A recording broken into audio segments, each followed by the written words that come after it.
जय हिंद, राधे राधे, जय श्री कृष्णा। तो आज हम लोग का विषय है अवतल दर्पण द्वारा प्रतिबिंब का बनना,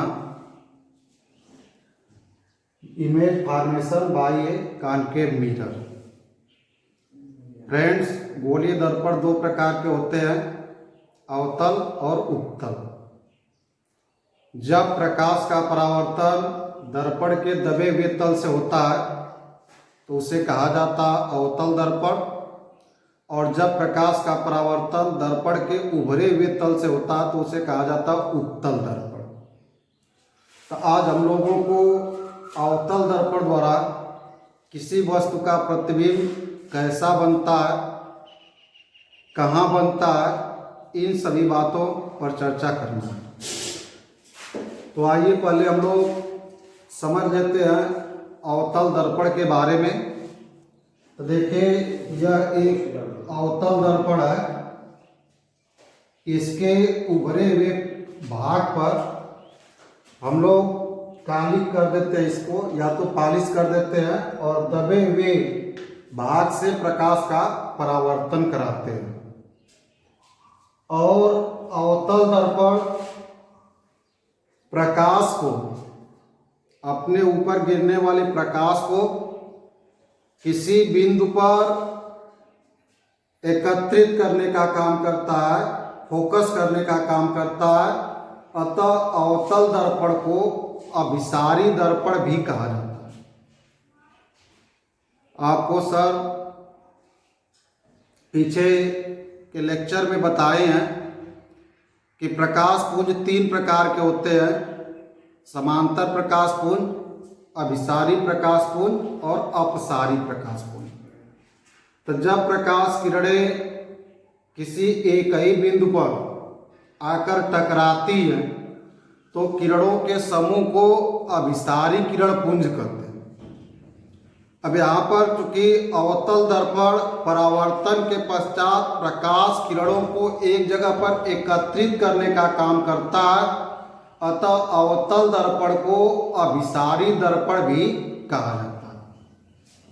अब अवतल दर्पण के सम्मुख किसी वस्तु को अलग अलग कितनी स्थितियों में रखा जा सकता है, पहले इस बात को जान लेना जरूरी है। तो देखिए, अवतल दर्पण या अवतल दर्पण का जो परावर्तक पृष्ठ, परावर्तक पृष्ठ का मतलब दर्पण का वह भाग जहां से प्रकाश का परावर्तन होता, रिफ्लेक्शन होता। तो अवतल दर्पण के परावर्तक पृष्ठ के मध्य बिंदु को दर्पण का ध्रुव कहते हैं, जिसे पी से निकलाते हैं, पोल कहते हैं। और गोलीय दर्पण जिस खोखले गोले से बनाया जाता है उसके केंद्र को वक्रता केंद्र कहते हैं, जिसे सी से दिखलाते हैं। और वक्रता केंद्र तथा ध्रुव को मिलाने वाली रेखा दर्पण की मुख्य अक्ष कहलाती है। मुख्य अक्ष के समांतर आने वाली प्रकाश किरण दर्पण से टकराने के पश्चात, देखिए प्रकाश किरण हम मुख्य अक्ष के समांतर ला रहे हैं, तो यह प्रकाश किरण दर्पण से टकराने के पश्चात मुख्य अक्ष के जिस बिंदु से जाती है उसे फोकस कहा जाता है, यह अपना फोकस है। तो अब हम लोगों को यहाँ पर ध्यान देने की जरूरत है कि अवतल दर्पण के सम्मुख किसी वस्तु को कितनी अलग अलग स्थितियों में रखा जा सकता है। तो देखिए, किसी भी दर्पण के सम्मुख एक स्थिति होती है अनंत।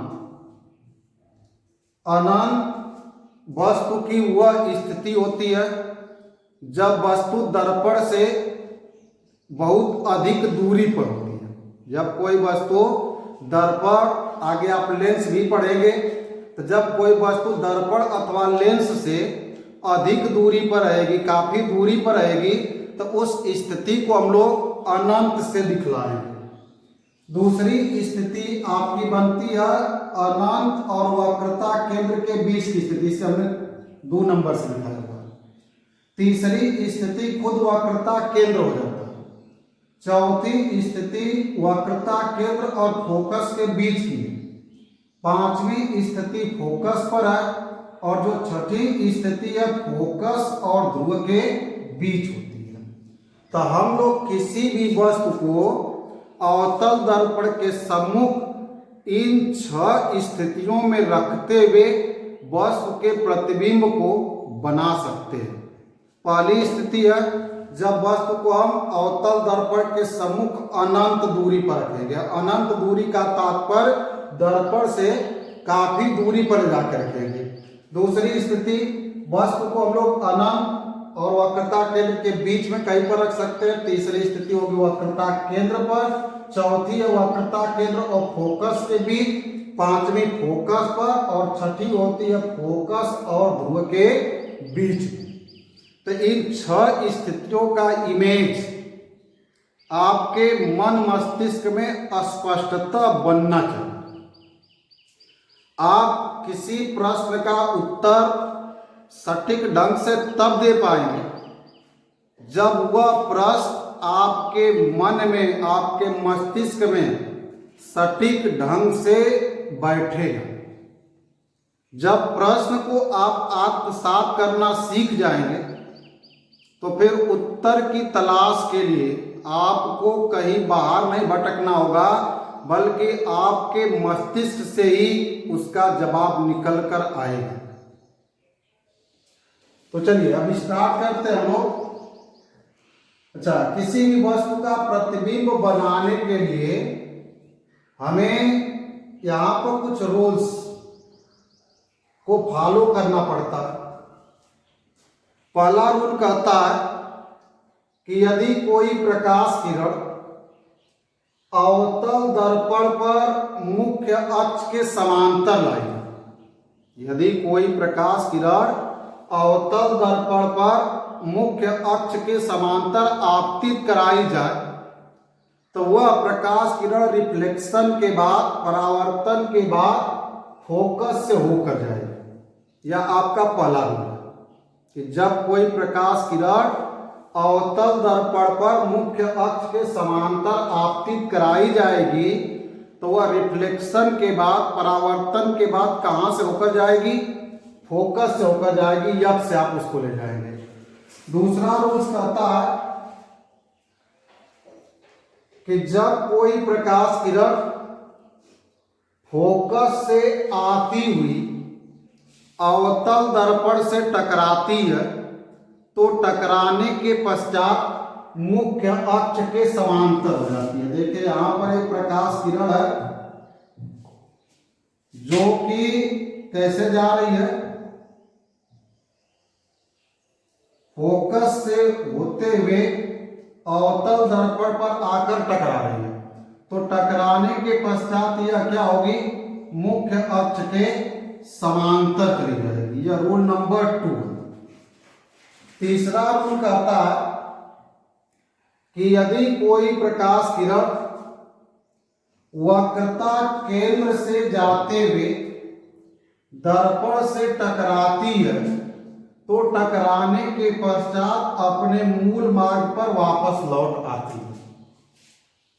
तो यही 3 रूल है जिसकी सहायता से आप किसी वस्तु का प्रतिबिंब स्केच करते हैं, ड्रा करते हैं। अब किसी वस्तु का प्रतिबिंब बनाने के लिए हमें उस वस्तु से कम 2 प्रकाश किरणों को निकलते हुए दिखलाना हो। यह 3 रूल्स है।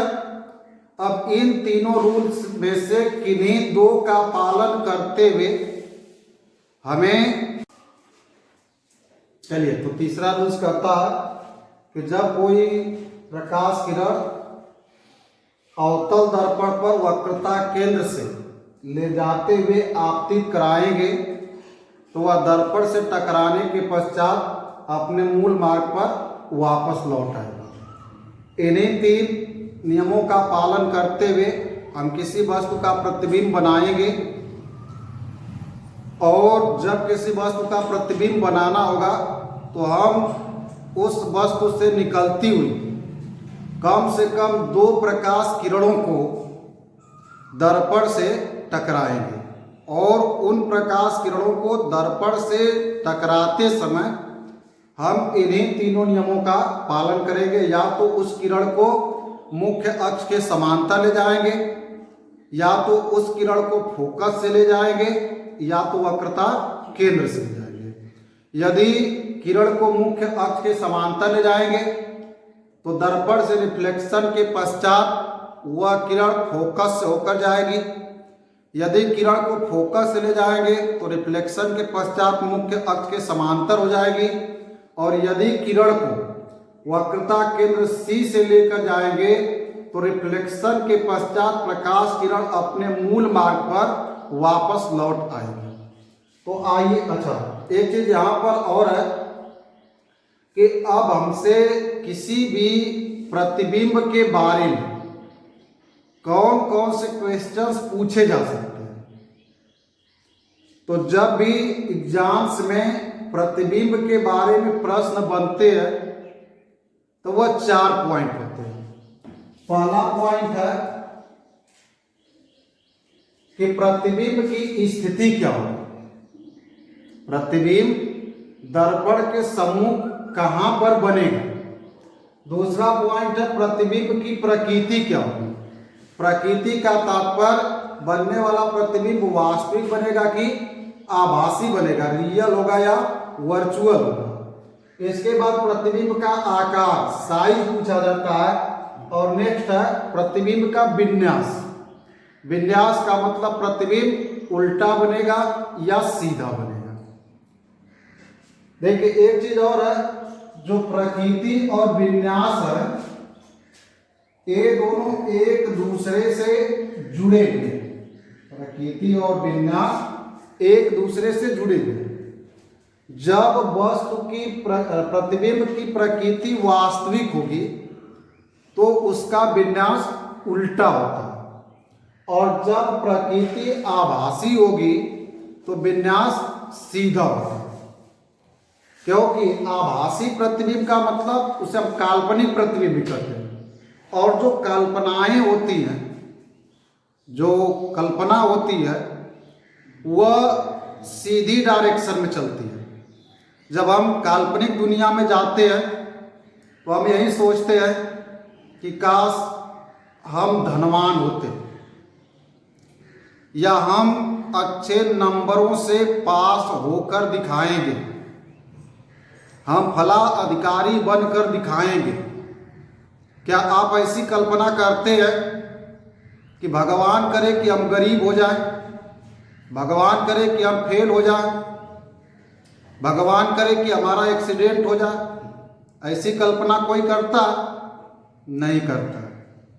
तो कल्पना हमेशा सीधी होती है, जबकि वास्तविकता सदैव उल्टी होती है। हम सोचते हैं कि हम राजा बन जाएं, लेकिन वास्तविकता क्या है कि हम एक एक रोटी के लिए कसमकस कर रहे हैं, लड़ रहे हैं परिस्थितियों से। तो जो वास्तविकता है यह सदैव उल्टी होती है। तो वही संबंध यहाँ भी देखने को मिलता है कि जो वास्तविक प्रतिबिंब होगा, वास्तविक तस्वीर होगी, वह उल्टी होगी, जबकि जो काल्पनिक प्रतिबिंब होगी वह सदैव सीधी होती है। तो आइए अब हम लोग अवतल दर्पण की सहायता से प्रतिबिंब को बनाना स्टार्ट करते हैं, जिसमें हमने पहला केस लिया हुआ। इसमें वस्तु को हमने कहाँ रखा हुआ? अनंत पर रखा। हमें ऐसी वस्तु का प्रतिबिंब अवतल दर्पण की सहायता से बनाना है जब वस्तु अनंत पर स्थित हो। तो जब वस्तु अनंत पर होगी तो प्रतिबिंब कैसे बनेगा? आप इत्मीनान से लंगड़ा प्रकार लेंगे। लंगड़ा प्रकार की सहायता से आप यहाँ पर लंगड़ा प्रकार को टिकाएंगे और इस प्रकार से आप अवतल दर्पण को बनाएंगे। और जहां पर लंगड़ा प्रकार की नोक होगी वह अपना क्या बन जाएगा, थोड़ा यहां से बनाना था, जो नोक होगी वहां पर क्या बन जाएगा आपका वक्रता केंद्र सी बन जाएगा। और इस दर्पण के एक हिस्से को, उभरे हुए तल को आप पॉलिश करते हुए दिखा देंगे और इस गोलीय पृष्ठ का जो मध्य बिंदु होगा उसे आप ध्रुव P से दिखलाएंगे। ध्रुव P और वक्रता केंद्र C को मिलाते हुए एक रेखा खींचेंगे जिसे आप मुख्य अक्ष कहेंगे। मुख्य अक्ष पर वक्रता केंद्र C और ध्रुव P के मध्य का जो बिंदु होगा, जो मिड पॉइंट होगा, उसे हम फोकस F कहेंगे। अब वस्तु को आपको कहां रखना है, अनंत पर रखना। अनंत का मतलब वस्तु दर्पण से बहुत दूर हो। जब वस्तु दर्पण से बहुत दूर होगी तो उसको हम लोग यहाँ पर दिखलाएंगे नहीं, वह अदृश्य है और अनंत पर वस्तु है। तो जब वस्तु अनंत पर होगी तो वहां से और उसका प्रतिबिंब बनाना है। तो हमने कहा कि जब किसी वस्तु का प्रतिबिंब बनाना होगा तो उस वस्तु से दो प्रकाश किरण को लाएंगे, दर्पण से टकराएंगे और टकराने के पश्चात उन प्रकाश किरणों को किसी एक बिंदु पर एकत्रित कराएंगे। तो चलिए अब यहां से हम लोग 3 रूल्स पढ़े हैं प्रकाश किरणों को लाने का। पहला, जब वस्तु को हम लोग, पहला है कि जब प्रकाश किरण को मुख्य अक्ष के समांतर लाते हैं। दूसरा है प्रकाश किरण को आप फोकस से लेकर जा सकते हैं। और तीसरा रूल्स है प्रकाश किरण को आप वक्रता केंद्र C से ले जा सकते हैं। तो हम लोग पहले रूल्स में प्रकाश किरण को मुख्य अक्ष के समांतर लाते हैं।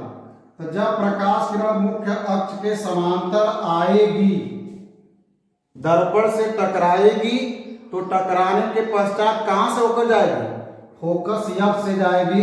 तो यह प्रकाश किरण रिफ्लेक्शन के बाद फोकस F से निकल जाती है। हमने कहा कि प्रतिबिंब बनाने के लिए 2 प्रकाश किरणों की जरूरत पड़ेगी। आपने पहली प्रकाश किरण खींच लिया, अब दूसरी प्रकाश किरण खींचेंगे। तो जब प्रकाश किरणें दर्पण पर अनंत से आती है तो हम लोग मुख्यतः दोनों ही प्रकाश किरण को मुख्य अक्ष के समांतर दर्पण पर आपतित कराते हैं। तब हम दूसरी प्रकाश किरण को भी मुख्य अक्ष के समांतर दर्पण पर ले जाएंगे और यह भी दर्पण से टकराने के पश्चात रूल नंबर 1 के अकॉर्डिंग कहां से होकर जाएगी, फोकस F से होकर जाएगी। अब ये दोनों किरणें दर्पण से टकराने के पश्चात फोकस F पर एक दूसरे को काट रही हैं और प्रकाश किरणें दर्पण से टकराने के पश्चात जिस बिंदु पर एक दूसरे को काटती हैं या जिस बिंदु से आती हुई प्रतीत होती है, उस बिंदु को या उस बिंदु पर वस्तु का प्रतिबिंब बनता है, इमेज बनती है। तब यहाँ पर ये दोनों किरणें दर्पण से टकराने के पश्चात फोकस पर काट रही हैं, अतः वस्तु का प्रतिबिंब कहाँ बना, फोकस पर बना।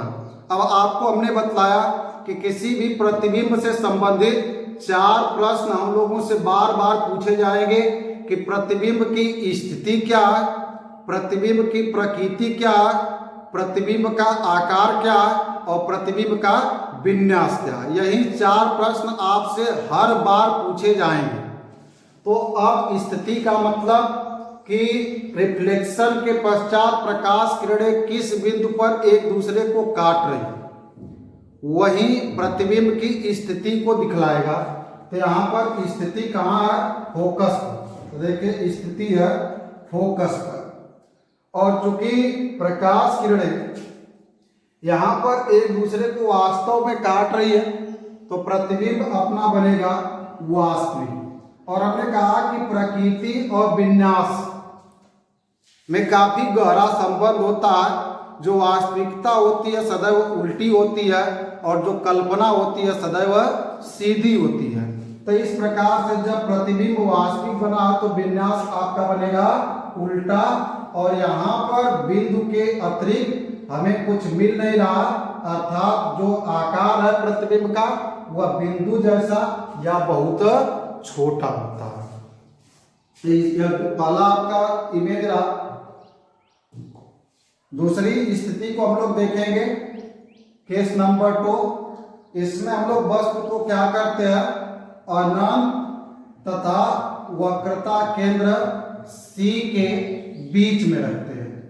अब यहाँ पर देखिए एक वस्तु AB को अनंत और वक्रता केंद्र के बीच में, अनंत यहाँ पर और यहाँ पर वक्रता केंद्र C है, इसके बीच में वस्तु AB को लिख रहे हैं। इसका प्रतिबिंब बनाना, तो किसी भी वस्तु का प्रतिबिंब बनाना होगा आपको वहां से दो प्रकाश किरणों को लाना होगा, और किसी भी प्रतिबिंब को बनाते समय पहली प्रकाश किरण को आप सदैव मुख्य अक्ष के समांतर लाइएगा। तब यहां से देखिए एक प्रकाश किरण मुख्य अक्ष के समांतर आई, दर्पण से टकराई, तो टकराने के पश्चात कहां से होकर जाएगी, फोकस F से होकर जाएगी। अब दूसरी प्रकाश किरण को हम लोग फोकस से लेकर जा सकते हैं या वक्रता केंद्र C से ले जा सकते हैं। 3 मार्ग आपको बतलाए गए, उन तीनों में से आप किन्हीं 2 मार्ग का चयन कर सकते हैं। तो हमने यहाँ पर किया क्या कि दूसरी किरण को वक्रता केंद्र C से लेकर हम जा रहे हैं। तो जब दूसरी किरण को वक्रता केंद्र C से लेकर जाएंगे तो टकराने के पश्चात, रिफ्लेक्शन के पश्चात वह प्रकाश किरण अपने मूल मार्ग पर वापस लौटेगी और दोनों रिफ्लेक्टेड रे एक दूसरे को यहाँ पर काटेंगे। इस कटान बिंदु को आप मुख्य अक्ष से लंबवत मिलाएं और प्रतिबिंब को पाएं। तो यह प्रतिबिंब आपका A' B' के रूप में बना। अब इस प्रतिबिंब के बारे में भी वही 4 बात आपसे पूछी जाएगी कि इसकी स्थिति क्या है, आकार क्या है, प्रकृति क्या है और विन्यास क्या है। तो यह A' B' कहाँ स्थित है, C और F के बीच में स्थित है, वक्रता केंद्र और फोकस के बीच में स्थित है। तो स्थिति हो गई आपकी वक्रता केंद्र C और फोकस F के बीच में। आकार, तो आप आकार की यदि बात करते देखिए A' B' जो है AB से क्या दिख रहा है, छोटा दिख रहा है, तो प्रतिबिंब का आकार क्या होगा, वस्तु से छोटा होगा। प्रकृति, तो प्रकृति आपकी वास्तविक है और विन्यास क्या होगा, उल्टा होगा, क्योंकि प्रतिबिंब की प्रकृति कैसी है, वास्तविक है और वास्तविक प्रतिबिंब सदैव उल्टा बनते हैं, काल्पनिक प्रतिबिंब सदैव सीधा बनते हैं। तो यहाँ पर प्रकृति वास्तविक है और विन्यास कैसा होगा, उल्टा होगा। नेक्स्ट स्थिति में हम लोग चलते हैं। देखिए तीसरी स्थिति में हम वस्तु को कहाँ रखते हैं, वक्रता केंद्र C पर रखते हैं।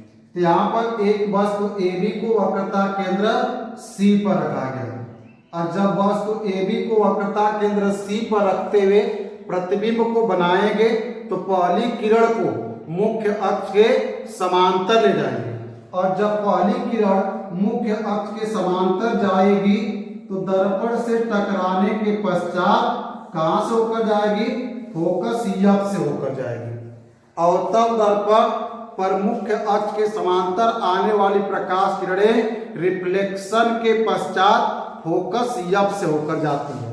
दूसरी प्रकाश किरण को हम फोकस F से लेकर जाते हैं, तो जब फोकस F से लेकर जाएंगे तो यह रिफ्लेक्शन के पश्चात मुख्य अक्ष के समांतर हो जाएगी। इन दोनों रिफ्लेक्टेड रे के कटान बिंदु को जब हम लोग मुख्य अक्ष से मिलाएंगे तो प्रतिबिंब A' B' पाएंगे। यह प्रतिबिंब A' B' वही बन रहा जहां पर वस्तु को रखा गया, अर्थात वक्रता केंद्र पर ही बन रहा है, उतना ही बड़ा बन रहा जितनी बड़ी वस्तु है। तो अब इसके चारों प्रश्नों का उत्तर यदि हम दें तो देखिए प्रतिबिंब की स्थिति कहाँ है, वक्रता केंद्र C पर। प्रकृति कैसी है, वास्तविक है, क्योंकि दोनों प्रकाश किरणें वास्तव में एक दूसरे को रिफ्लेक्शन के पश्चात काट रही हैं।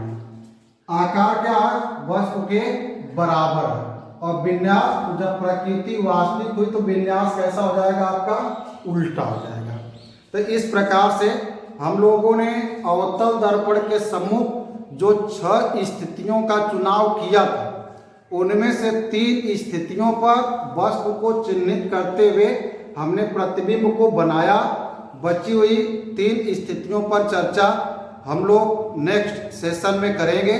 तब तक आप भी घर बैठे इन सभी स्थितियों के प्रतिबिंब को एक बार अपने से बनाने का प्रयास करें। धन्यवाद।